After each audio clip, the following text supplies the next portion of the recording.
વિલાપ છોડી દો રાણી અને આજ જો તમારે સાંભળજો હોય ને રાણી તો હૈયા ઉપર પથ્થર રાખી કાળજાને કઠણ કરી સાંભળજો રાણી જમારવાડની રેત જેને દીકરા સમાન માનીએ છે આજ એ જ રેત ડગલે ને પગલે વા કડવા વેણ બોલે કે જેમના એક એક શબ્દે અમારું કાળજો વિધાય છે સદા આપ જાણવા માંગતા હોય તો સાંભળો રાણી કે રાજની રેત શું કહેવા માંગે છે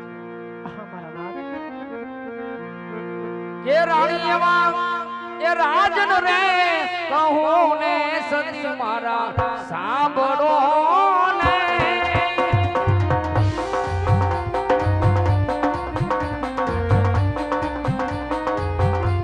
કે રાણી એવા રાજન રે કહું ને સતી રાણી સાંભળો ને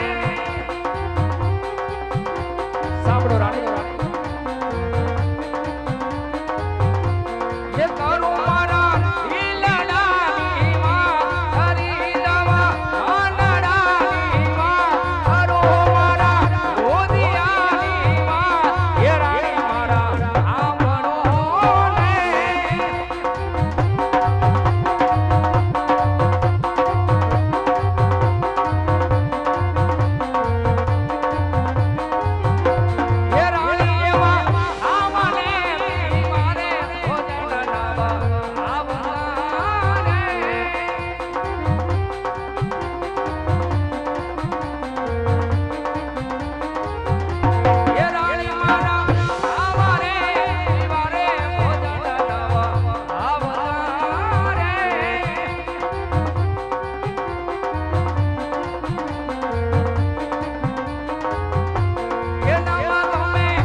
સૂર્યોદય થતાની સાથે જ્યારે નગર સર્ચા કરવા ગયો ને તો નગરને વાટે ખેડૂત ભાઈ મને સામા મળ્યા.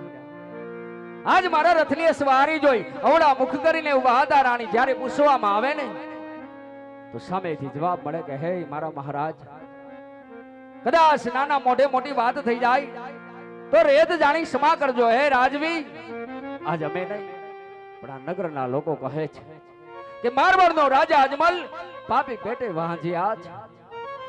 વિચાર કરજો રાણી, એક દિના સમય મારવાડની રેત ઝૂકી ઝૂકી આપણા ચરણમાં નમન કરતી હતી. આજ એ જ રેત આજ આપણા મુખ જોવા ત્યાર નથી રાણી. પણ આજ રાયકા ભાઈના અને આજ ખેડૂત ભાઈના કડવા વહેણ કે જેના એક એક શબ્દે જીવતર ખારું ઝેર લાગે છે. માટે રાજપાટ છોડી સર્વનો ત્યાગ કરી શિવના ચરણે જ આવું છે.